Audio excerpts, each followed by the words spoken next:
네, 젊은 정치인의 시각으로 정치 사회 현안을 바라봅니다. 오늘은 난민과 국민연금 그리고 영리병원 등의 민감한 이슈를 다뤄보죠.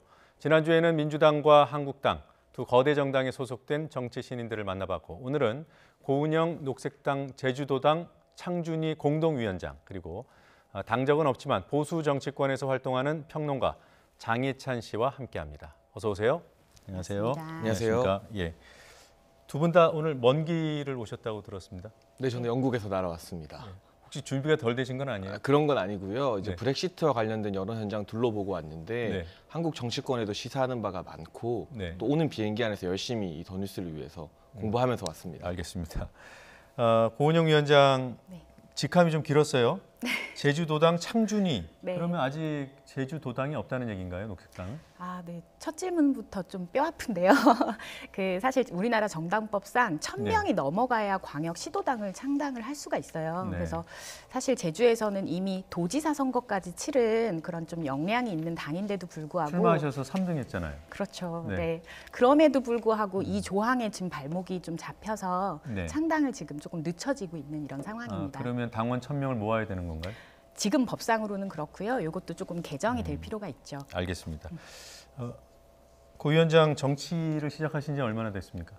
네, 제가 이 얘기를 먼저 해야 될 것 같은데 사실 깨어있는 시민, 깨시민이라고 하는데 깨시민 5년 차 그리고 네. 그 정당의 활동가이자 좀 당직자로는 지금 2년 반째 활동을 하고 있습니다. 네. 사실 지하철에서 아침마다 볼 수 있는 그 좀비 직장인의 전형이었거든요, 제가. 근데 세월호 가라앉고 나서 제주에 이주해서 세월호 좀 활동하면서부터 시민운동 시작했고 그리고 2016년도에 강정마을에 있는 평화칙방이라는 곳이 있었어요. 예. 거기서 서귀포 녹색당의 그 대표로 선출되면서 당직자 활동을 했고 그리고 지금은 제주 녹색당의 공동운영위원장으로 계속 있습니다. 예, 그때 출마하셔서 3등을 했는데 한국당 후보보다 득표율이 높았던 것으로 기억합니다. 네, 자유한국당과 바른미래당 후보보다 제가 이제 5명의 후보 중 3위로 예, 거기까지만 했죠. 하시고. 네. 우리 장예찬 평론가는 왜 당적이 아직 없죠? 저는 2016년 총선부터 보수 네. 정당에서 다양한 활동하면서 대선도 했었고 네. 총선이나 지방선거 당을 만드는 일에도 참여했었는데요. 네. 박근혜 전 대통령에 대해서 아직까지 보수 세력이 명확한 입장을 정리하지 못하고 있어요. 네. 그러나 저희 같은 이제 기성 정치권이 아닌 청년 세대 입장에서는 이 박근혜 전 대통령의 국정농단에 대해서 화끈하게 결별하지 못하는 그러한 보수 정치인들에 대한 실망감이 아직 많이 남아 있는 것 같고 네. 지금도 그 부분을 가지고 박 전 대통령을 불구속하니 많이 이런 문제로 많이 나오고 있지 않습니까? 예. 그런 부분에 대해서 보수 정당이 박 전 대통령과 결별하지 않는 이상 예. 저와 같은 청년 정치인들이 마음 놓고 활동하기는 쉽지 않을 것 같아서 외부에서 보수 개혁의 목소리를 높이는 게 더 효과적이라고 판단했습니다. 네, 최근에 한국당에서는 아예 그 탄핵 백서를 만들자 그리고 또 인적 청산이 후퇴되는 거 아니냐 이런 얘기들도 나오던데 그런 흐름에 대해서도 그럼 동의를 안 하시겠네요? 네, 매우 비판적이고요. 그래서 네. 제가 이 인적 쇄신을 연기하자고 하는 게 나경원 신임 원내대표로부터 나온 발언입니다. 네. 그 이후 결국 연기하게 됐는데 이 부분에 대해서는 개인적으로도 조강특위나 위원장을 하고 있는 김용태 의원에게 굉장히 아쉽다. 네. 이렇게 가게 되면 한국당이 국민들에게 대한정당으로 선택받을 수 없다는 의견을 피력했고 네. 어떻게 되었든 국민들로부터 많은 회초리를 맞았던 네. 박근혜 정권과는 과감하게 결별해야 된다는 생각을 가지고 있습니다. 네, 그걸 통해서 보수가 재편되거나 재집결해야 된다 이런 입장이신 거죠? 그렇습니다. 네.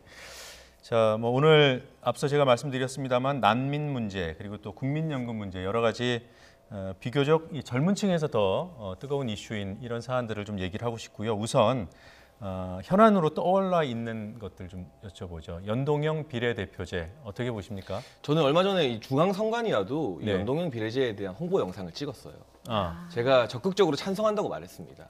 그러나 전제가 하나 있습니다. 네, 국회의원 의석수가 늘어나야만 합니다. 네, 왜냐하면 지금의 의석수를 유지하면서 연동형 비례제를 하게 되면 자칫 이제 지역 주민들의 대표성이 침해될 여지가 있고요. 네, 정치 공학적으로도 이 지역 의원들이 기득권을 내려놓는 건 사실상 불가능합니다. 네, 그래서 이제 국회의원의 어떤 총 예산을 동결하면서 의석수를 늘리는 방향으로 네. 국민들에게 먼저 설득을 하는 그런 과정 다음에 연동형 비례제가 자연스럽게 도입되어야 하지 않나. 네. 그러나 지금처럼 단순히 단식만 해서 무턱대고 도입을 확정 짓자 이런 방향은 건전한 선거제 개혁의 논의를 좀 가로막는 방향이 아닐까 하는 아쉬움이 예. 있습니다. 제가 현직 국회의원들과 얘기를 나눠보면 의석수 늘리는 부분에 대해서 내심은 찬성하지만 얘기 못하는 그런 부분들을 감지해요. 네. 어떻게 보십니까, 그런 태도? 아무래도 국민적인 어떤 역풍에 대한 우려가 분명히 있을 거라고 생각이 듭니다. 하지만 조금 더 좀 깊이 들어가면 이번에 예산안에서 국회의원 연봉이 대폭 인상이 됐어요. 대폭은 아니고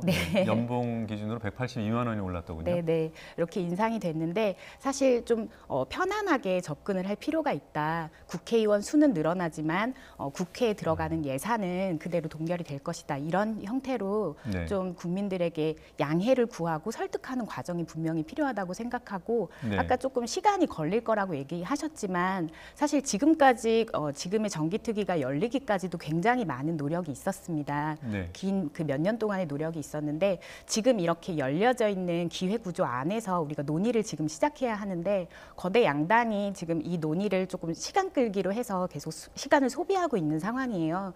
그래서 여기에서의 좀 구체적인 노력을 우리가 지금 해야 된다라는 생각입니다. 고 위원장도 의석수가 늘어나는 거는 감수해야 된다고 보시는 거죠? 네, 맞습니다. 네.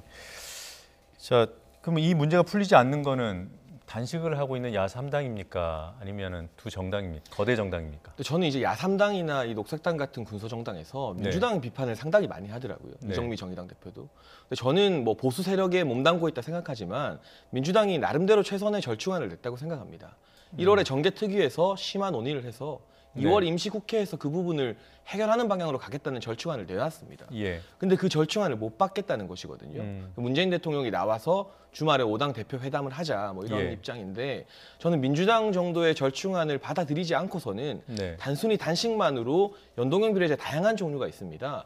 독일식 연동형 비례제 도입하게 되면요. 예. 초과 의석이 발생해서 선거 때마다 국회의원 의석수가 달라지게 됩니다. 예. 그런 부분에 대해서 디테일한 어떤 국민적 합의가 안 된 상황에서 무조건 바꿔보자 단식하자는 것은 좀 무리가 있어 보이고요. 네. 민주당이 나름대로 집권 여당으로서 내놓은 절충안을 이제는 야3당도 좀 전향적으로 검토했으면 하는 바람이 있습니다. 예, 지금 이 얘기만 계속할 수가 없어서 다른 주제로 넘어가죠.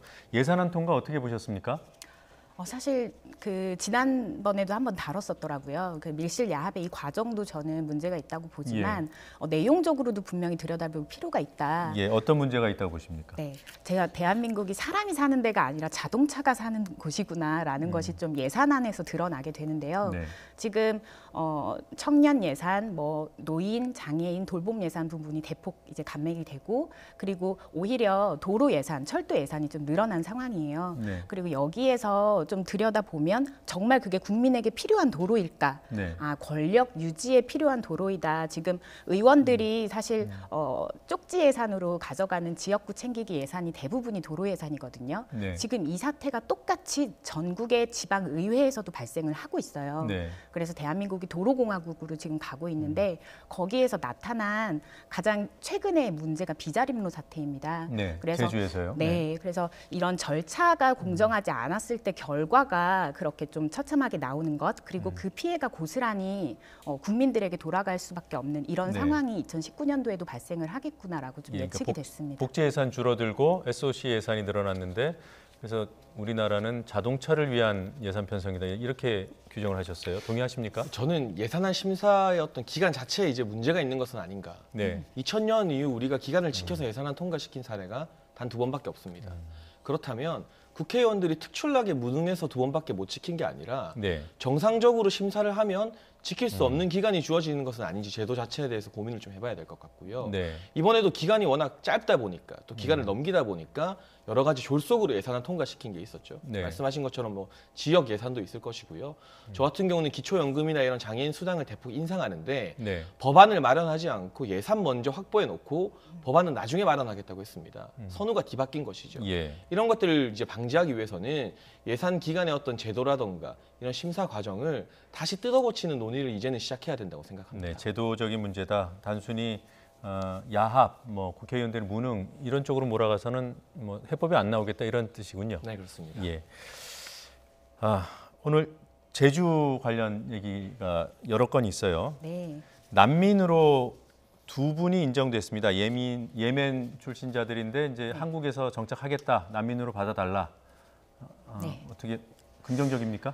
이게 퍼센테이지로 따지면 1%도 대체 되지 않습니다. 0.5%도 안 되더군요. 네. 네, 지금 우리나라가 계속 기조 형식으로 좀 유지하고 있었던 퍼센테이지보다 훨씬 낮은 수치예요. 네. 그래서 좀 정부가 비어있던 이 정책의 빈 구멍을 아직까지도 좀 우왕좌왕하면서 메꾸지 못하고 있다라는 네. 게 좀 여실히 드러나고, 사실 준비 태세가 안 돼 있다는 점은 저는 정부가 뼈아프게 반성을 해야 되는 부분이라고 그러니까 난민을 생각해요. 받아들일 준비가 안 돼 있다. 네, 맞습니다. 네. 조금 더 정치의 역할에 대해서 이야기를 하자면, 사실 녹색당에서는 전면적으로 허용해야 된다라는 네. 당론을 가지고 있는데요. 네. 그 전에 사실 이런 공동체에서 누군가가 이제 새로 편입이 되는 이런 형태가 있다면 일자리는 어떻게 할 건지, 주거, 병원 뭐 어떻게 할 것인지에 대한 사회적인 치밀한 예. 논의가 필요합니다. 분명히 양보를 해야 하고 어떤 사회적인 원칙을 다시 세워야 되는 일들이 우리에게 지금 급속도로 찾아오고 있거든요. 네. 근데 녹색당을 제외한 다른 당에서는 사실 크게 당론이나 이런 것들이 없습니다. 관심이 없다는 네, 말씀이시군요. 사실 지금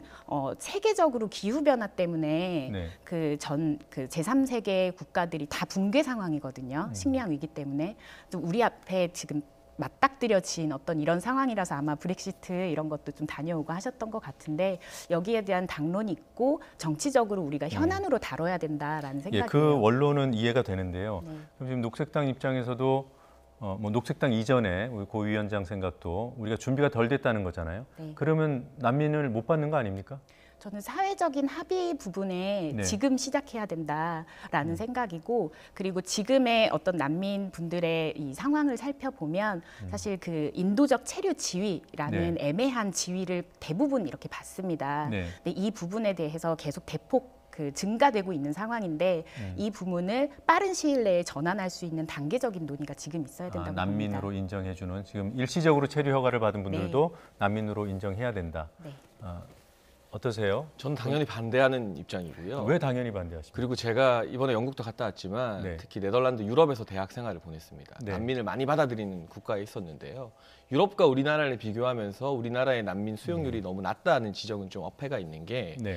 유럽 같은 경우는 기본적으로 무슬림이나 중동계, 아프리카계 이민자들이 많이 정착해서 살고 있는 대륙입니다. 네. 그렇기 때문에 문화적으로 난민들을 수용하는 데 있어서 어떤 거부감이 우리나라보다는 훨씬 덜할 수밖에 없고요. 기본적으로 본인들이 예전에 어떤 식민 지배 상태에 네. 채무감을 갖고 있기 때문에 네. 그런 부분에 있어서 책임감을 갖고 있는데, 우리나라와는 또 그 부분도 달라요. 음. 그런데 우리나라가 똑같이 유럽의 선진국들과 동일한 기준으로 난민을 받아들여라 하는 것은 국민 정서가 일단 반대하고 있고, 네. 전혀 여러 가지 제반 사항이 준비가 안 된 상황에서 난민을 자칫 대거 받아들였다가는 예. 지금 유럽에서도 극우 정당이 바로 하고 있잖아요. 네. 국가주의로. 그러한 어떤 역풍을 맞을 수 있다. 더 조심해야 된다는 입장을 저는 가지고 있고요. 또 하나 진보 진영에 계신 분들이 이 수기 민주주의 상당히 좋아합니다. 예. 국민 여론을 들어서 국민의 목소리대로 하겠다는 걸 좋아하는데, 왜 난민 같은 문제에 대해서는 국민 대다수가 여론조사에 보면 아직 부정적이고 반대하는 입장이 많은데도 불구하고 이건 옳은 일이니까 무조건 해야 된다. 말씀하신 것처럼 개방하자. 예. 이런 방향으로 가는지, 왜 평소에 그 국민들의 목소리를 존중하는 그런 의식이 난민 문제에서는 유독 다르게 작용하는지도 저는 좀 궁금합니다. 한 가지 여쭤볼게요. 이게 수기해서 어떤 받아들이는 쪽이든 아니든 어떤 방안을 만들자는 겁니까? 아니면 현재 여론이 안 좋으니 박지 말자, 이쪽에 방점이 찍히는 겁니까? 저는 현재의 기준에 큰 문제점을 느끼지 못하고 있고요. 네. 그러나 만약 점진적으로 우리가 난민에 대한 문헌을 개방할 거면 네. 그것이 어떤 당위성, 당연히 그래야 된다 이런 문제가 아니라 공동체 내부에서 충분한 수기를 거쳐서 네. 국민들의 의식이 준비될 때 그렇게 점진적으로 열려야 된다는 입장입니다. 예. 그러면 지금 정부가 아마도 그런 부담감 때문에 일시적, 인도적 체류 허가를 하는 것 같아요. 이런 조치에 대해서는 어떻게 평가하십니까? 네, 인도적 체류 허가는 충분히 용납할 수 있다고 보고요. 네. 그 인도적 체류 허가 같은 경우는 그 해당 본국에서의 어떤 위험 상황이 해소되거나 네. 그 당사자들이 제3국으로 또 체류할 수 있는 여건이 마련되게 된다면 인도적 체류 지위가 또 해소되는 것이거든요. 네. 그러나 국민들의 부담감, 사실 공포감이 있어요. 제주도만 해도 난민들이 어떤 범죄를 일으키지 않을까 하는 공포감이 있는데 네. 그것을 단순히 가짜 뉴스에 의한 국민들이 기만당한 것이다 이렇게 몰아갈 게 아니라 정부에서 꼼꼼하게 이 인도적 체류 허가가 되는 분들의 동선도 관리하고 감독하면서 국민들의 불안을 안심시켜주고 다독여주는 조치가 선행되어야 된다고 봅니다. 예. 지금 공포라고 말씀하셨는데 실제로 그런 사건들이 있습니까? 실제로 일어난 사건들은 뭐 거의 없다고 보시면 될 것 없지는 같고요. 않고요. 네, 네. 네. 왜냐하면 그 예멘인들 간의 다툼이나 이런 것들이 좀 큰 파장이 일어난 이런 사례들은 있었고, 근데 말씀하신 것처럼 제주도민이 그러니까 정부의 정책이 비어 있다 보니 제주도민들이 굉장히 큰 사회적인 소요가 사실 있었습니다. 네. 이게 되게 컸고요. 특히 어머님들 사이에서 굉장히 좀 컸었고, 이런 부분들을 사실 대폭 그런 사회적인 충격을 줄이기 위해서 지금 우리가 이야기를 시작해야 된다라는 것이고, 네. 이게 전 세계적인 추세상 이번 한 번으로 끝날 일이 전혀 아니거든요. 또 올 것이다. 네, 굉장히 폭발적으로 증가할 거라는 생각이 듭니다. 그래서 네. 거기에 대한 요구를 지금 하고 있는 거죠. 네. 그러니까 두 분 다 수기가 필요하다, 사회적 논의는 반드시 필요하다라는 입장으로 그렇게 이해가 됩니다. 제가 두 분께 여쭤보고 싶은 게 있어요. 이 부분과 관련해서 난민들이 들어오면 일자리를 빼앗긴다라고 생각하는 분들이 계시죠. 그런 부분들, 다른 거 다 제하고요. 그게 합리적인 뭐라고 할까요? 두려움 내지는 걱정 맞습니까? 저는 합리적이라고 생각을 하고요. 사실 유럽 같은 경우도 경제가 성장할 때는 난민이나 이런 이주민들에 대한 인식이 굉장히 좋았다가 예. 지금 다시 이 국가주의를 내세우는 극우 정당들이 바로 하는 건 경제가 어려워졌기 때문입니다. 예. 젊은 사람들이 일자리가 없기 때문이고요. 그러한 선례를 봐도 이것이 단순히 근거 없는 공포로 보기는 힘들고 예. 특히나 지금 각 지역의 어떤 일용직 자리 같은 경우는 인건비가 저렴한, 그리고 최저임금을 안 받아도 상관이 없는 외국인 노동자들이 우리 그 최저임금 시장의 어떤 이 국내 노동자들이 밀어내고 있는 현상도 있다고 합니다. 그런 부분에 대해서도 정부에서 좀 쉽게 심각하게 고려를 해봐야 될 것 같습니다. 예. 이런 판단에 대해서는 어떻게 생각하십니까? 일면 동의가 되는 부분이 있습니다. 그래서 네. 뭐 해외 극우 정권이나 정당들이 그 헤게모니 싸움에 지금 굉장히 열심히 하고 있는데, 사실 저는 이렇게 무조건적인 이 경쟁 사회 내에서, 특히 말씀하신 대로 이 저성장의 체제 내에서 적으로 간주할 수밖에 없는 상황에 우리가 놓여 있긴 하지만 네. 제주도 상황을 좀 말씀드릴게요. 예, 예. 힘든 일에 어선 타는 게 참 힘들거든요. 네. 그리고 어떤 요식업에 근무하는 게 힘듭니다. 농업 부문 근무하는 게 힘들고요. 이 부분을 사실 예멘인들이 요 몇 개월간 그 인력 부분을 계속 대체해 줬습니다. 네. 그리고 올해 내내. 네, 그리고 인도적 체류 지위 그 허가가 난 다음에 많이 육지로 이제 서울로 많이 다시 이제 이주를 하셨는데, 네. 그러고 보니까 이 업무 인력이 빵꾸가 다 난 거예요. 공백이 생겼다. 공백이 다 네. 생겨가지고 이런 부분에서의 계속 사회적인 충격에 제주가 지금 시달리고 있습니다. 그래서 네. 무조건적인 경쟁 상대가 아니라 좀 면밀하게 우리의 어떤 동력으로 난민을 좀 수용할 수 있을 것인가에 대해서도 좀 지켜봐야 되는 사안이라고 생각합니다. 예. 자, 주제를 또 바꿔보겠습니다. 국민연금 개편안이 오늘 발표됐죠. 네, 그렇습니다. 4가지 안이나 나왔던데 혹시 꼼꼼히 보셨나요? 네, 현상을 유지하는 안이 한 가지가 있고요. 네. 나머지 3가지는 이제 점진적으로 소득 대체율도 늘리면서 국민들의 연금 부담도 좀 늘리는 방안입니다. 예. 그러나 이제 현상을 유지하는 안으로 가게 된다면 실질적인 소득 대체율은 34% 정도로 낮아지게 된다고 해요. 네. 그리고 기금이 소진되는 시기도 2057년 정도이고요. 나머지 이제 2가지 이 안에 대해서 국민들의 의견이 분분한데, 국민연금 지금 9% 내고 있지 않습니까? 네. 그런데 이것을 12% 내지는 13%로 올리게 되면 소득 대체율이 늘어나고 어떤 국민연금의 어떤 고갈 시기도 2062년, 2063년 정도로 늘어나게 됩니다만 네. 이 국민들의 부담이 너무 커지는 것 아니냐. 직장 가입자, 지역 가입자를 막론하고. 그래서 사실 인터넷 여론을 제가 체크해보고 왔는데요. 예. 또 여론조사 회사에 몸을 담고 있다 보니까 예. 상당히 부정적인 의견들이 다수입니다. 그래서 이 정부에서도 4가지 안을 굳이 내놓은 것은 네. 이 국민연금을 인상하는 안만 내놓았을 때 국민적 반발이 클 것을 예상했기 때문에 4가지 안을 마치 객관식처럼 내놓았는데, 지금의 여러 국면, 특히나 대통령 지지율이 지속적으로 하락하고 있는 국면을 고려해봤을 때 국민연금을 더 내게 하는 방식으로 개혁이 이뤄질 가능성은 저는 상당히 낮다고 생각합니다. 네. 더 내게 하는 게 개혁이라고는 생각하십니까? 저는 더 내게, 국민연금 단순히 더 내게 해서 소득 대체율 늘리는 게 개혁이 아니라요. 예. 우리가 공무원 연금이나 사학연금 같은 다른 연금을 건드리지 않고서 국민연금 하나만 놓고 보게 된다면 지금 이미 기성세대에 비해서 청년세대, 네. 그리고 더 어린 미래세대들 같은 경우는 날이 가면 갈수록 많은 국민연금과 이 공적연금 부담을 질 수밖에 없거든요. 네. 그래서 우리가 이 부분을 정말 개혁으로 논의하기 위해서는 공무원들이라던가 또 교사들의 반발이 있겠지만 그러한 거대해진, 그리고 이미 고갈된 군인연금이라던가 이런 식의 연금을 총망라해서 국가의 공적연금을 하나로 통합해서 개혁하는 방안을 가야지 국민연금만 국민들에게 지금 9%도 내기 힘들어하는데 예. 10%, 12%더 내라. 그러면 더 줄게.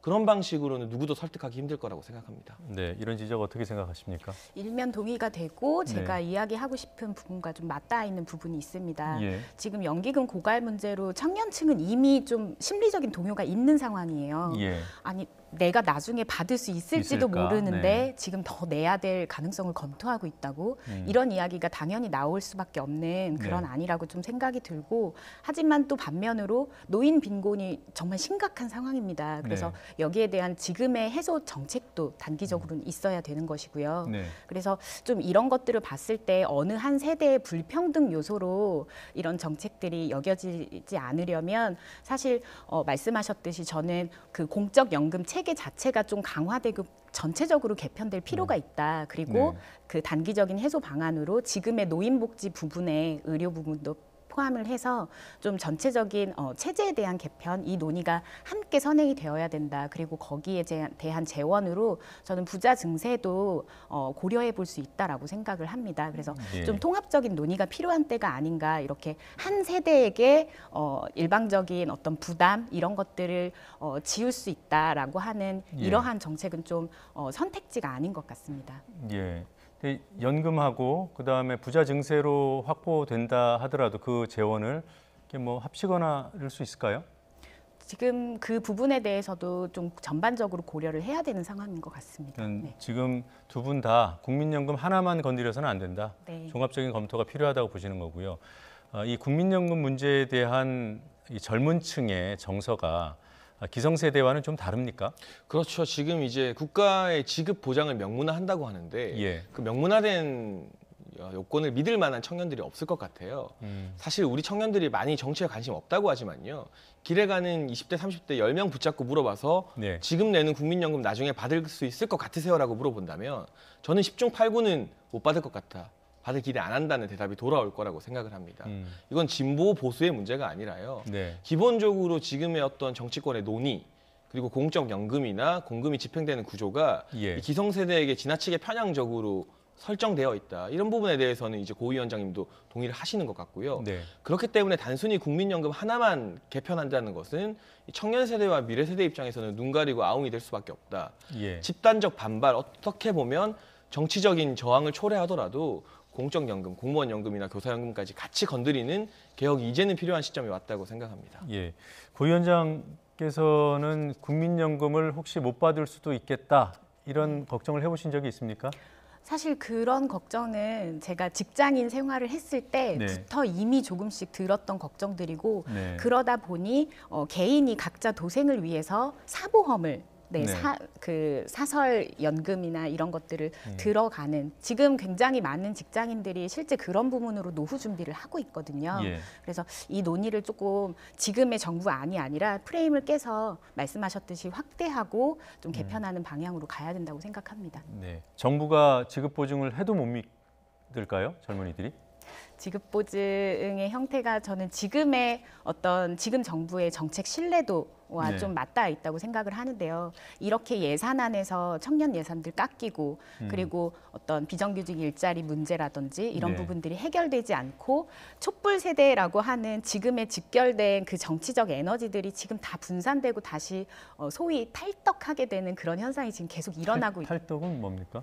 그 연예인의 그 팬을 그만둔다라는 탈덕. 그러한 예. 팬클럽 생활을 예. 그만둔다. 덕질이라는 시쳇말이 있죠. 네. 그래서 시쳇말로 지금 탈덕 현상이 계속 일어나고 있는 상황이거든요. 네. 정책 신뢰도가 떨어지고 있다는 겁니다. 효용감이 없다는 뜻이에요. 그래서 이 상황에서 이런 지급 보증, 네. 이러한 정부의 안 과연 신뢰할 수 있겠느냐, 지금의 미래 세대, 청년 세대들이 네. 여기 좀 검토해 볼 사항입니다. 예, 청년 세대가 조금 더 공감할 만한 사건이 있었죠. 공감이라는 게 뭘까요? 더 가슴 아플 수 있는 그 24살 비정규직 노동자가 자신이 일하던 공장에서 숨졌습니다. 누구 책임이라고 보십니까? 그러고도 계속 발전기가 돌아갔다고 하더라고요. 저도 예. 그 뉴스 보고 가슴이 참 먹먹했었는데 저는 기본적으로 기득권의 공생 구조를 타파해야 된다고 생각합니다. 예. 이 공생 구조가 무엇이냐?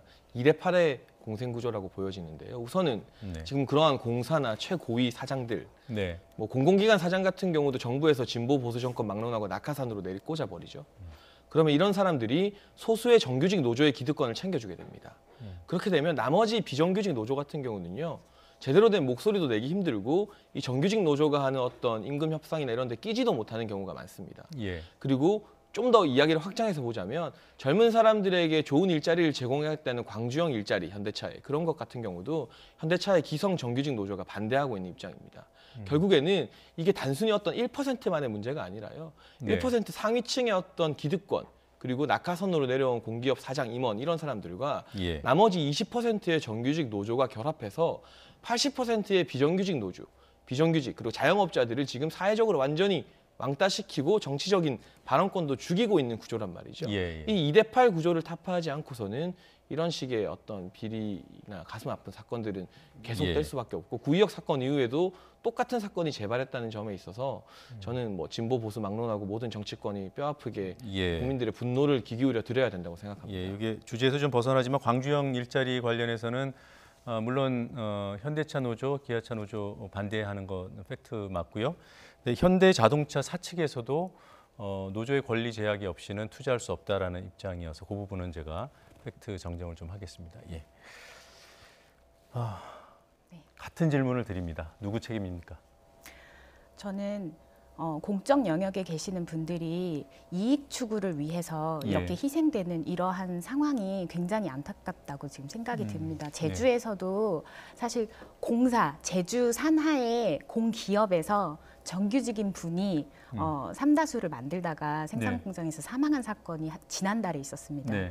그러니까 계속 공적 영역에서 이렇게 이익 추구를 위해서 네. 노동자가 쥐어짜여지고 업무의 압박이 계속 상승하면서 혼자서 감당을 하다가 이렇게 사고가 나는 네. 이런 것들이 계속 반복되고 있거든요. 지금 수십 년째 계속 되고 있습니다. 그래서 지금 이런 지금의 정권, 그러니까 문재인 정부가 맨 처음에 출범한 다음에 예. 첫 번째 내린 업무 지시가 비정규직 제로 시대. 예, 네. 공공부문에서. 공공부문 비정규직 제로 시대 이렇게 해가지고 얘기했지만 사실상 지금 주저앉은 상황이라고 저는 생각이 들어요. 그래서 이런 부분의 어떤 그 공공부문 비정규직에 대한 전체적인 어떤 진단 여기서부터 다시 출발을 해야 되는 상황이다 이렇게 좀 보여지고 사실 뭐 구의역 노동자라든지 지금 계속해서 이렇게 사건들이 좀 발생을 하고 있는데 저는 이런 어떤 붕괴의 시그널이 분명히 우리 사회에 계속 오고 있다고 생각을 합니다. 네. 이런 시그널이 왔을 때 여기에 대해서 정치권이 작동을 해야 된다고 보는데 네. 사실 이번에 성함이 김용균 씨예요. 네. 네, 태안 그 발전소에서 사고 당한 분이 김용균 씨인데 이 사건 이후에 즉각적으로 대응을 해야 될 정치권에서는 무엇을 하고 있었나 좀 다시 한번 짚어볼 필요가 있습니다. 어떻게 하면 이런 비극을 막을 수 있을까요? 그래서 저는 그렇다고 해서 모든 부분의 정규직화가 이런 비극을 막는 해법이라고는 생각하지 않고요. 예. 기본적으로 우리가 안전에 많은 비용을 지출하지 않는 사회였다. 세월호 이후에도 여러 가지 안전사고, 뭐 온수관이 이번에 터지는 등 예. 그런 사고들이 끊이지 않는 것은 안전에 비용을 지출하지 않기 때문이 아니었나. 이제는 네. 우리가 조금 더 많은 비용을 국민들이 균등하게 부담하더라도 이를테면 이 비정규직 작업조가 1인 1작업이 아니라 2인 1조가 되게 되면 그만큼 인건비가 늘어나게 되고 당연히 생산 단가도 높아지고 예. 국민들이 치러야 될 비용도 결국에는 높아지게 됩니다. 네. 그런데 그런 것들을 사회적 합의를 통해서 국민들로 하여금 동의를 이끌어내고 감당하게 하는 게 정치권의 역할이거든요. 네. 그런데 사고 현장에 찾아가서 국가권만 놓고 추모만 하는 것으로는 문제가 해결되지 않는다. 네. 말씀하신 것처럼 이러한 비용을 더 내야 되는 것이 사실이라면 그 부분에 대해서 정치권이 솔직하게 고백하고 국민적 동의를 이끌어내는 과정이 필요한 것 같습니다. 그 위험하고 지속적인 업무에 있어서 외주를 금지하는 법안에 동의하십니까? 저는 외주 금지라기보다는요. 예. 기본적으로 특수한 어떤 위험한 일이라던가 특수 예. 업무에 대해서 오히려 이 업무의 효율성을 높이기 위해서 외주 작업을 주는 경우는 괜찮다고 생각해요. 그런데 지금의 외주화 같은 경우는 단순한 비용 절감, 예. 이를테면 입찰에 있어서도 뭐 최저 입찰을 하는 업체를 무조건 선택한다던가 그런 방식의 외주가 문제인 것이지 외주 우리가 방식은 좀 조정해야 된다. 네, 외주 자체가 절대 악인 것처럼 바라보는 것과는 조금 더 균형 있는 네. 시각을 가질 필요가 있습니다. 그 외주화를 그런 지속적이고 위험한 부분에 있어서는 금지시키자 이런 법안은 어떻게 생각하십니까? 방금 말씀하셨듯이 지속적인 업무이지만 위험한 네. 상시적인 근로 이런 부분에 대해서는 당연히 외주화가 금지되어야 할 것입니다. 그리고 이런 것들에 대한 사회적인 어떤 합의라고 얘기하셨지만 어떤 부분을 외주화로 바라볼 것인가 그 올바른 기준에 대해서 우리가 사회적인 선이 너무나 낮았었다. 이 부분에 대해서 다시 법안이나 이런 것들을 토론하면서 네. 그 선을 조금 격상시키는 작업이 우리에게 좀 과제로 남아있다 이런 네. 시그널이 온다 봅니다. 예, 격상에 대해서는 전반적으로 같은 의견이시고 그 수준이 어딘가는 좀 차이가 있는 것 같군요. 자, 오늘 여러 가지 얘기 나눴습니다. 고맙습니다. 감사합니다. 감사합니다.